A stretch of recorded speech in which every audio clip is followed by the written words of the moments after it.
Hello friends, welcome to kitchen garden clicks KGC. Happy morning. So நேற்று வந்து terrace garden கொஞ்சம் clean பண்ணிட்டேன். இன்றைக்கி கொஞ்சம் பாருங்கள், டைனிங் டேபிள், அப்புறமா துணி, இங்கே பாருங்கள் கிச்சனில் கொஞ்சம் க்ளீன் பண்ணிகிட்ருக்கேன். ஸோ கொஞ்சம் டீப் க்ளீனிங்னா. நேற்று ஃப்ரெண்டு கேட்டாங்க, எப்படிங்க போஸ்ட்டும் போட்டுட்டு அதையும் கவனிச்சுட்டு வீட்டையும் கவனிச்சுட்டு குழந்தைங்க எப்படி மேனேஜ் பண்ணுறீங்க? நவராத்திரிங்கிறது ஒரு சின்ன இது கிடையாதுன்னு அவங்க கொள்ளு வச்சுருக்காங்களா. ஸோ அவங்க கேட்டுட்டு இருந்தாங்க, எப்படி நீங்கள் மேனேஜ் பண்ணுறீங்க இதெல்லாம் சொல்லிட்டு. Definitely the credits goes to my பாட்டி. என்ன பாத்திரம் இது பண்ணி கொடுக்குறது பாட்டி தான், ஃபுல்லுமே மாவரைச்சி கொடுத்துருவாங்க. ஸோ இந்த தருணம் வந்து அவங்களுக்கு தான் நான் கிரெடிட்ஸ் கொடுக்கணும். ஸோ பாட்டி வந்து பாத்திரம் எல்லாம் வாஷ் பண்ணிடுவாங்க, மாவரைச்சி கொடுத்துருவாங்க, சில சமயங்களில் பூ கட்டி கொடுத்துருவாங்க.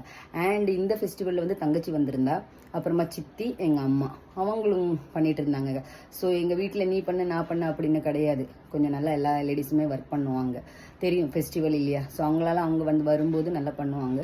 ஸோ சிஸ்டரோடைய ஹெல்ப் அண்ட் பாட்டியோடைய ஹெல்ப் தான் மேஜர் ரோல் இந்த நவராத்திரிக்கு.